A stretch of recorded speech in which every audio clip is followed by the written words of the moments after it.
On Thanksgiving Day, my millionaire son looked at me across the table and asked, "Mom, did you enjoy the lake house I gave you?" My heart froze. What lake house? I had never received anything. In that split second, the room turned cold, and my daughter-in-law's smile twisted into something sharp, almost triumphant. I saw greed wearing the mask of family. I saw my life sacrifices reduced to nothing more than a bargaining chip. And I knew this wasn't just a misunderstanding. This was betrayal, dressed in silk and diamonds, daring me to stay silent. I had spent the entire morning in my tiny kitchen, basting the turkey with careful strokes, as if brushing memory itself onto its golden skin.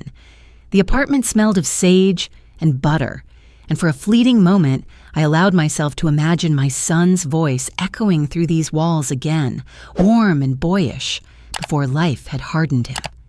"This year," I whispered to the bird as though it could hear me, "this year he will remember." I laid out the tablecloth I had ironed twice, smoothed the creases with trembling hands, and set out mismatched plates I had kept since Michael was a boy. They weren't fine china, just sturdy porcelain with faded blue rims, the kind that survived decades of dinners, arguments, and birthdays. They carried history. They carried love. My knees ached from standing too long, but I didn't care. I wanted everything perfect. I wanted him to walk in, smell the food, and for a brief second, remember who I was. Not a relic, not a burden, but his mother. As the turkey roasted, I drifted back to the years when sacrifice wasn't a choice, but the only way forward. After my husband passed, suddenly it was just Michael and me. He was 17, too young to carry the weight of that loss, so I carried it for both of us. I sold the Hartman house, the one with creaking stairs and an attic filled with family trunks. That house wasn't just wood and brick, it was legacy. But Michael's acceptance letter to college lay on the table, and I knew dreams were more important than walls. I signed the deed with steady hands, even though my heart screamed. While he studied in lecture halls, I shelved books by day and cleaned offices at night. I remember standing alone under the fluorescent lights, scrubbing coffee stains from a stranger's desk, whispering to myself, "This is for Michael. This is so he won't feel small in this world." When he graduated, beaming in his cap and gown, he hugged me and said, "Someday, Mom, I'll give it all back to you." For I believed him. I still do, or at least part of me wants to. That belief has been the quiet fire keeping me alive. The timer dinged. I pulled the turkey out and inhaled the scent of browned skin and rosemary. I set it down in the middle of the table, surrounded by mashed potatoes and pies I had baked with tired hands but hopeful heart. Then I sat, folded my napkin into a triangle, and waited. The knock at the door jolted me upright. I smoothed my apron, pressed a hand to my chest, and opened it. Michael stood there in a tailored coat, tall and polished, a man who looked nothing like the boy who once cried over a broken toy. Beside him was Clara, her heels sharp on my worn linoleum, her perfume cloying, her smile too bright. But they weren't alone. Behind them spilled in a group I hadn't expected. 2 young men with cameras, a woman with a clipboard, another adjusting a ring light. "Mom," Michael said, leaning down to kiss my cheek. His lips barely grazed me, as if even affection needed editing for the camera. "We thought we'd capture some authentic family moments for the holiday vlog. It'll be great content." Content. The word stabbed. My dinner, my home, my love. It was now content.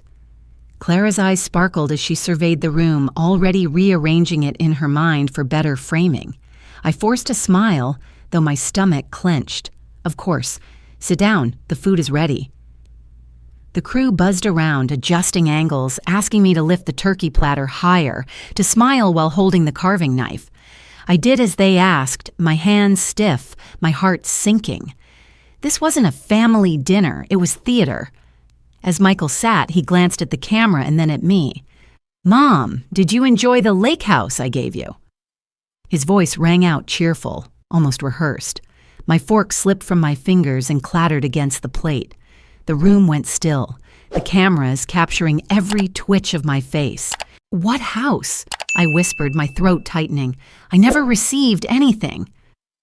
For a second, the mask on Clara's face cracked. She stepped closer, her tone honeyed but her eyes sharp. "Oh, Eleanor, maybe you forgot. The paperwork was finalized weeks ago." Forgot. That word burned hotter than fire. The crew exchanged glances, scribbling notes. Michael looked uncomfortable, but only for a second before adjusting his smile again. My heart pounded, not from confusion, but from clarity. I hadn't forgotten. I hadn't misplaced anything. Something darker was happening here, and everyone seemed content to let the cameras roll as if betrayal itself could be entertainment. I looked at Michael, the boy I once rocked to sleep, whose fevers I soothed, whose dreams I fed with my own blood and bone. He stared back, uncertain, but didn't correct her, didn't defend me. And in that silence, the air in my chest grew heavy. Something was unraveling, something I wasn't sure I could stitch back together. The crew cheered when Clara raised her glass. "To family," she declared, her smile fixed, her nails glinting against the stem. I lifted my glass, though my hand shook. My lips curved into a smile, but my heart whispered something else. This wasn't family, this was performance. And in that performance, I realized I was no longer the honored mother. I was the prop. The clink of glasses had barely faded when Michael repeated the words that had shattered me just moments ago, louder this time, for the cameras. "Mom, everyone wants to know. How are you enjoying the lake house I gave you?" His voice carried a practiced warmth, the kind he used in television interviews, but it was sharp enough to slice through my chest. I stared at him, my breath catching in my throat. My lips parted, but only a whisper escaped. "What house?" "I never received anything." The room fell into an awkward hush. Even the camera crew hesitated, lenses hovering like vultures over a body. Michael's smile faltered, just a flicker, then steadied again as if the script required it. Clara leaned forward, her laughter spilling too easily, too sweet. "Oh, Eleanor," she cooed, resting a manicured hand on my shoulder. Her grip was light, but it felt like iron pressing me down. "Perhaps you forgot. The documents were finalized last month. Everything is in order." Forgot. That word stabbed deeper than the lie itself. My memory was sharp. I could recall the smell of chalk from the classrooms I once worked in, the dates of Michael's childhood illnesses, even the exact number of dollars left in my bank after selling our ancestral home. I hadn't forgotten. But Clara's voice was steady, crafted for persuasion. The crew scribbled, cameras shifted, catching every wrinkle of confusion they expected to find on my face. Michael chuckled lightly, trying to smooth over the moment. "You know how paperwork can get lost, Mom. Don't worry, Clara and I took care of everything." Whispers stirred around the table. A cousin leaned toward another guest, murmuring just loud enough, "She's getting forgetful, poor thing." Another nodded, glancing at me with pity disguised as kindness. I lowered my eyes, the shame heavy in my chest. My hands folded in my lap, clenched so tightly the knuckles whitened. No one asked me again. No one believed my silence. The cameras blinked red, recording my humiliation as if it were a scene worth replaying. The turkey, once golden and proud, now looked grotesque under the artificial light of the ring lamp. My pies sat untouched, their sugary crusts cracking under neglect. This dinner, my offering of love, had become a stage set for my erasure. Michael raised his glass again. "To family?" he said, his voice steady. I forced a smile, lifting my glass, though my hand trembled. The words caught in my throat, choking me before I could swallow them. Clara leaned closer, her lips curving in a smile so small only I could see it. Her whisper brushed against my ear, colder than the November wind seeping through the cracks in my old windows. "Old people don't need houses," she said. "They only need somewhere quiet to wait." I froze, the words slicing into me like glass. My pulse thudded in my ears. She straightened again, her face bright, flawless, the very image of a loving wife. To the others, she looked radiant. To me, she had revealed the truth at last, greed painted as devotion. The room erupted into chatter again, laughter swelling as if nothing had happened. Guests praised Michael for his generosity, toasted Clara's elegance, admired their polished perfection.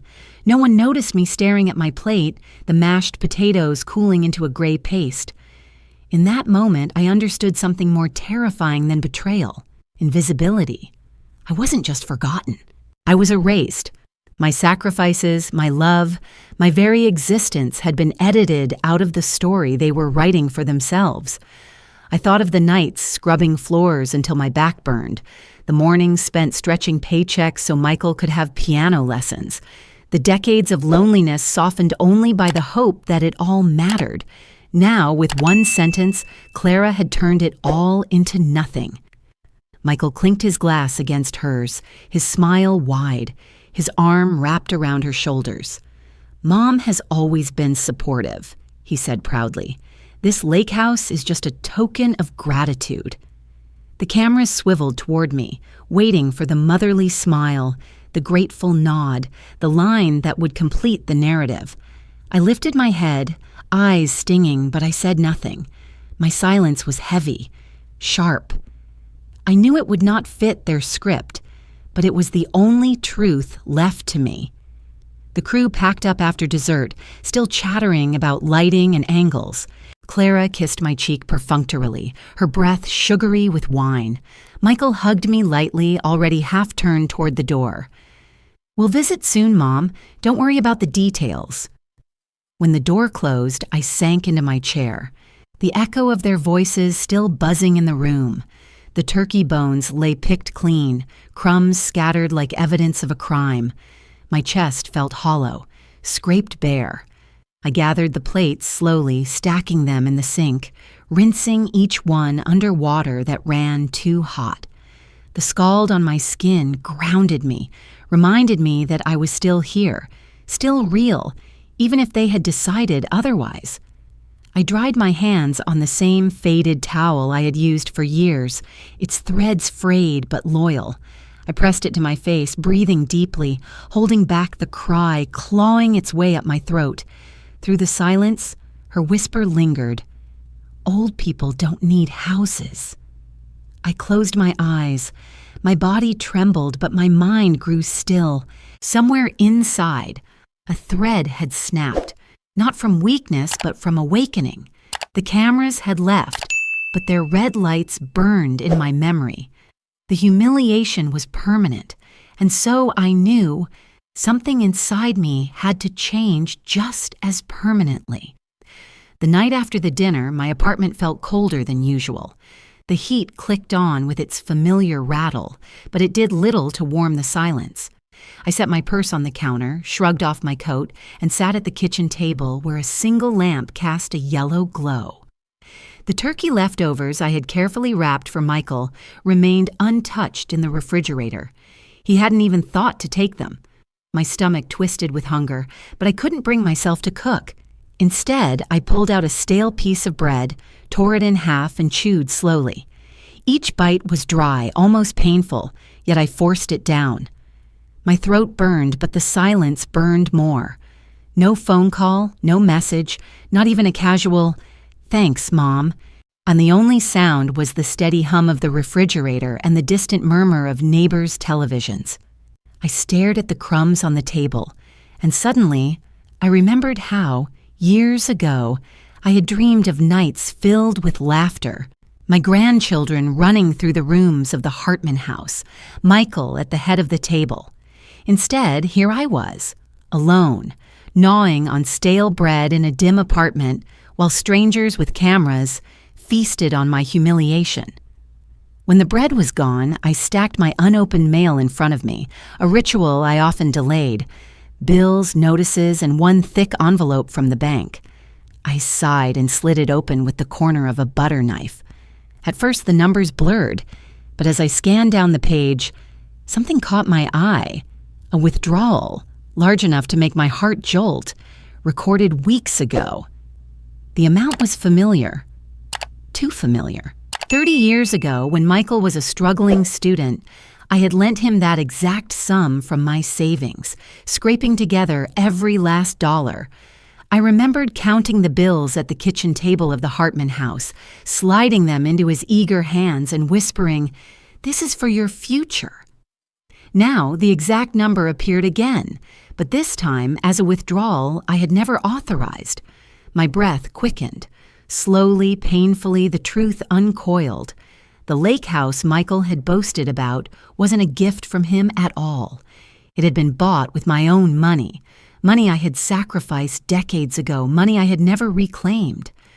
My chest tightened, my pulse hammering in my ears.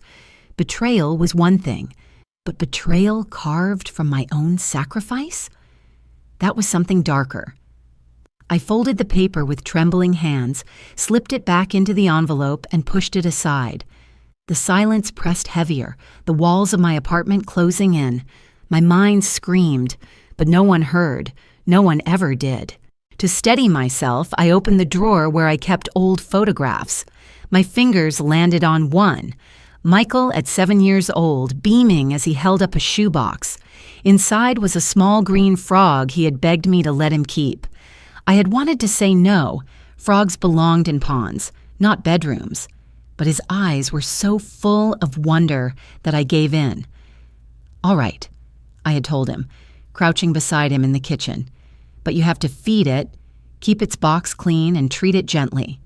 Life, even small life, matters." His little hands had cupped the frog with awe, nodding solemnly as if I had entrusted him with the crown jewels. The memory stung. How could the same boy who once cried when the frog hopped away into the garden now sit silently while his wife stole his mother's dignity? How could kindness so pure decay into indifference? I pressed the photo against my chest, tears slipping down my cheeks. "Where did you go, Michael?" I whispered to the empty room. "Where's that boy I loved?" The clock ticked past midnight. I wiped my eyes and turned to the wooden chest beneath my bed, a chest I hadn't opened in years. My fingers hesitated on the brass latch before lifting it. Inside lay relics of a life gone. Old journals, pressed flowers, and at the very bottom, a bundle of letters tied with faded ribbon. I untied the knot carefully, my hands trembling as though handling fragile glass. The handwriting was my husband's, each stroke strong, deliberate, filled with the weight of a man who had known he might not live to see old age. One letter slid free. I unfolded it slowly, the paper yellowed, the ink slightly smudged but still legible. My eyes scanned the words, and my breath caught. "If the day comes when your sacrifices are denied, when the people you loved most turn their backs, do not beg to be seen. Do not waste yourself demanding recognition. Disappear quietly and let them learn how life feels without you." I sat frozen, the letter trembling in my hands.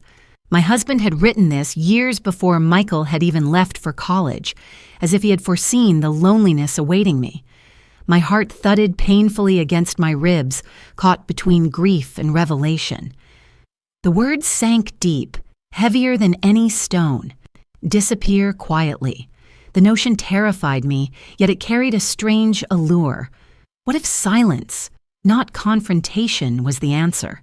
What if my absence could speak louder than any protest? The lamp flickered once, casting long shadows across the room. I placed the letter back into the chest, closed the lid, and rested my palm on the wood. The silence no longer felt empty. It felt like the beginning of something, an echo of a choice I had not yet made, but would soon have to. The letter from my husband lingered in my mind for days, like a shadow that refused to leave. I carried it with me, folded neatly in my pocket, as if his words could protect me from the tightening snare around my life. Yet protection felt like a fragile illusion the morning Clara returned. She arrived without Michael, her heels clicking on the hallway tiles with an authority that chilled me before she even knocked. In her hands was a slim envelope, crisp and white, my name printed neatly across the front. "Just a formality," she said smoothly, stepping inside without waiting for my invitation. Her perfume filled the small space, cloying, suffocating. Michael and I thought it best to get some things in order, in case of emergencies.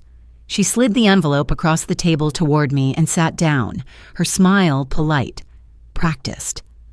I picked it up with hesitant fingers, the weight of the paper heavier than it should have been. Inside, she explained, was a healthcare proxy form. Standard, she assured me. If anything happened to me, she and Michael could make decisions on my behalf.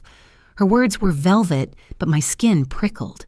Something inside me recoiled, whispering not to sign. I nodded politely, but my hands trembled as I tucked the envelope beside the stack of bills. After she left, silence rushed back into the apartment, louder than her presence had been. I made tea, though I barely tasted it, my eyes fixed on the envelope. My husband's words echoed in my mind. Do not beg to be seen. Disappear quietly. But disappear into what? Into Clara's control? Into legal chains disguised as care? The phone rang suddenly, startling me. I picked it up, my voice weak. "Hello?" "Eleanor, it's Henry Cole," came the warm voice on the other end. "Happy Thanksgiving, old friend." Henry. I hadn't spoken to him in years. Once he had been a neighbor and confidant, now a retired lawyer living across town. I managed a hollow laugh.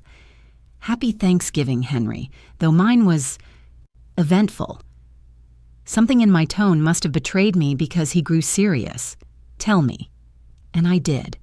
The dinner, the cameras, the house I never received, Clara's whisper, the envelope on my table.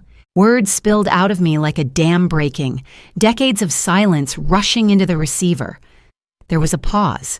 Then Henry's voice, firm and clear. "Eleanor, listen to me carefully. Do not sign anything. A healthcare proxy is one thing, but if they've slipped in any other clauses, they could control not just your medical decisions, but your finances, your freedom. It happens more than you'd think. Children, spouses, they frame it as protection, but it's a leash." My stomach dropped. The room swayed. "So, they could take everything?" "They could," he said bluntly, "and given what you've told me about Clara, I wouldn't put it past her. You need to be careful." I pressed the phone tighter to my ear, Henry's words striking deeper than I wanted to admit. If you've ever felt invisible in your own family, you know this cold, this realization that love might not protect you, that perhaps it never did. Have you ever felt it? That creeping suspicion that those closest to you might see only what they can take? My hands shook as I thanked Henry and hung up. I sat there in the yellow lamplight staring at the envelope, as if it might leap off the table and bind me itself. The air seemed to thicken, every breath shallow. Finally, I reached for it. I pulled the flap open slowly, the glue tearing like a wound. My fingers slid the papers free, and I spread them across the table. The first page was what Clara had described, a healthcare proxy form, blank spaces waiting for my signature. But beneath it, folded and tucked as though hidden, was another document. My breath caught. The words at the top blurred, then sharpened as I forced myself to read. Transfer of property rights. I read further, my vision tunneling. It wasn't just a draft. It was a neatly typed declaration, already filled in, transferring full ownership of the lake house to Clara. My name was there, typed in the line of transfer. All it lacked was my signature. My pulse thundered in my ears. The room tilted. So that was her game. Not content with erasing my dignity, she sought to erase my very rights, to strip away what little remained of my sacrifices. I gripped the paper so tightly it crumpled in my fist. A low, bitter laugh escaped me, startling in the quiet room. They thought I was weak. They thought my silence meant ignorance. But silence was not absence. Silence was observation, and I was no longer blind. The lamp flickered again, shadows lengthening across the walls. I folded the documents carefully, tucking them back into the envelope. My hands still shook, but not with fear alone. There was something new inside me now. Anger, yes, but also clarity. For the first time in years, I felt awake. The envelope with Clara's hidden draft never left my mind. I tucked it into the wooden chest with my husband's letters, a reminder of both betrayal and warning. That night, I couldn't sleep. I stared at the cracked ceiling until dawn, my heart pounding with a strange new rhythm. For years, I had lived on borrowed hope, believing that my son would one day return to me with gratitude. But hope had turned to shackles, and I was done wearing them. Within weeks, I made a decision that startled even myself. I sold the apartment. It wasn't much, but the sum was enough to seed something new. I met with Henry again. He had insisted after our call, and together we drew up documents that Clara and Michael could never touch. A trust in my name, airtight and quiet, shielding what little remained from greedy hands. For the first time in years, I felt protected, not by Michael, not by family, but by my own resolve. With Henry's guidance, I found a small storefront near the old school where I had once shelved books and wiped chalk dust from tiny desks. The space was tired with peeling paint and a warped floor, but I saw what it could be. I spent mornings scrubbing, afternoons painting, and nights falling asleep sore but alive. When it was ready, I placed a sign in the window with careful strokes of a brush. Second chapter. For women who start over. The first week, only a handful of curious neighbors stepped inside. They browsed the shelves of donated books, sipped the modest coffee I brewed in a dented French press, and left polite compliments. But then one woman stayed. She was about my age, her eyes heavy with loneliness. She told me her husband had passed and her children rarely visited. "It's nice to have somewhere quiet," she whispered. She came back the next day and the next, each time bringing another friend. Soon the shop filled with voices. Women with silver hair and weathered hands gathered around the tables, sharing stories they had long kept buried. Some cried softly. Others laughed louder than they had in years. I brewed coffee, poured tea, and listened. My heart, once hollow, felt full again. In the afternoons, children from the neighborhood trickled in, their backpacks sagging, their eyes wary. They hovered near the bookshelves until I knelt down and asked, "Would you like me to read to you?" At first, they nodded shyly. Later, they came running, eager to flip pages with sticky fingers.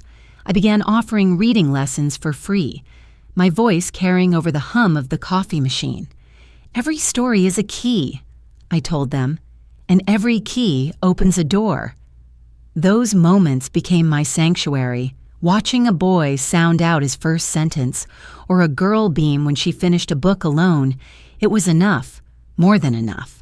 If you've ever felt erased by the people you loved most, you'll know how precious it is to be seen again, even by strangers. Have you ever felt that? That sudden bloom of belonging in a place you never expected? The days rolled into weeks, and laughter replaced the silence that had once haunted my nights. I no longer checked my phone for Michael's calls. It sat on the counter, gathering dust. He hadn't reached out, and I hadn't noticed. For the first time, I wasn't waiting, but secrets lay quietly beneath my newfound joy. Michael and Clara didn't know about the trust. They still believed me vulnerable, malleable, a woman who could be cornered with legal tricks. They had no idea that the money I once scraped together for Michael's future was now locked away for mine. The thought comforted me in ways I hadn't expected. One crisp afternoon, as autumn leaves swirled down the street, the bell above the door jingled and a stranger walked in. She carried a notebook and a camera slung around her shoulder. "I'm with the local paper," she said, glancing around with curiosity. "We've heard about this place. How it's becoming a refuge for women and kids. I'd love to do a feature." My heart skipped. A feature? "Yes," she smiled. "Stories like this inspire people. We want to know who's behind it." I hesitated, fingers tightening around the mug in my hand. To step into the light, even locally, meant letting the world know I was no longer hidden, no longer theirs to control. The thought both thrilled and frightened me. She lifted the camera. "May I?" I nodded slowly, setting the mug down. She raised the lens, adjusting focus. The shutter clicked, the sound sharp in the cozy hum of the cafe. The flash lit up the shelves, the steam rising from cups, the children huddled over their books. Then she lowered the camera, peering at me with genuine warmth. "This is beautiful. Tell me, who started all this?" The question hung in the air, heavy with possibility. I looked down at my hands, lined and worn, yet steady now. My hands had scrubbed floors, cooked meals, signed away homes, and carried a boy into manhood. They had been used, dismissed, taken for granted, and yet here they were, building again. The lens glinted, the tape rolled, and the camera caught them. My hands not shaking this time, but strong. The television flickered in Michael's penthouse, casting blue light across the glass coffee table. Clara lounged on the couch beside him, scrolling through her phone, barely paying attention. The newscaster's voice rose above the hum of the city below. In local news, a small bookstore cafe called Second Chapter has become a sanctuary for women seeking a new beginning. Founded by a retired librarian, it has grown into a cherished community hub. Tonight, we take you inside. Michael barely glanced up at first. Another fluff story, he thought. But then the camera cut to the cafe, to the shelves stacked with donated books, to women sipping tea and children reciting lines from well-worn pages. The lens lingered on a pair of hands pouring coffee, hands wrinkled but steady, guiding a child's fingers across a page. His breath caught. He knew those hands. He leaned forward, his phone slipping from his fingers. "That's, my mother." Clara looked up, her smile fading for the first time in weeks. The camera zoomed out to reveal Eleanor, her hair silver under the cafe's soft lights, her face radiant not with wealth or luxury, but with peace. She laughed gently as a girl hugged her around the waist, pressing a book into her palm. Michael's chest tightened. Images collided in his mind. The deed to the lake house, the bank statements, Clara's whisper at the Thanksgiving table. He saw now, with brutal clarity, that the house he had so proudly claimed to gift was bought with the very money his mother had once sacrificed for him. The betrayal had not only been Clara's, it had been his silence, his complicity. "Turn it off," Clara snapped, her voice sharp. "It's just a silly puff piece. She probably begged them for coverage." But Michael didn't move. His eyes were fixed on the screen as the segment continued. A reporter asked Eleanor, "Why did you start this place?" Eleanor smiled, her voice calm, because sometimes women spend their whole lives giving, and when they're no longer needed, they're forgotten. But here, we remind each other that a second chapter is possible, that we can still belong. The words pierced Michael like glass. Forgotten. Belong. He remembered his mother's face that night at the table, the way her fork slipped from her fingers when he mentioned the house, the way she shrank under the cameras. He remembered the shoebox frog, the graduation hug, the promise he had made to give everything back one day, and he had broken it. His chest constricted, the weight of guilt pressing down harder than Clara's hand ever could. Clara tossed her phone aside, eyes narrowed. "Don't get sentimental now, Michael. That woman doesn't matter. We matter. Our image matters." Her words coiled around him like chains, but for the first time, he felt them for what they were, suffocating, not secure. He turned away from her, unable to bear the sight of her triumphant smirk as the screen faded to a commercial. Meanwhile, across town, Eleanor sat at one of the small cafe tables. The evening crowd had thinned, leaving only the soft chatter of two women by the window and a little girl curled up with a book of poetry. Eleanor poured herself a cup of chamomile tea, savoring the quiet. The girl looked up suddenly and read aloud, stumbling slightly over the words. "People only grow old when nobody needs them anymore." Eleanor smiled, her heart warm. She leaned down, brushing a strand of hair from the girl's forehead. "That's a beautiful line, but you know something? Sometimes needing yourself is enough." The girl grinned, returning to her book. Eleanor sat back, the words settling over her like a soft blanket. For the first time in years, she didn't feel old. She felt alive. Outside, under the glow of the cafe's modest sign, Michael stood in the cold. He had come without Clara, without cameras, without excuses. His breath fogged the glass as he pressed his hands against it, watching his mother laugh, watching her belong to a world that no longer included him.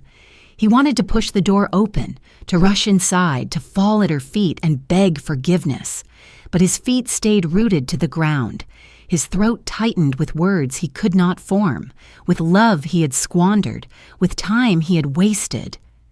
Inside, Eleanor glanced toward the window. For the briefest moment, their eyes met through the glass. Her expression did not change. No anger, no bitterness, no invitation. Just calm recognition.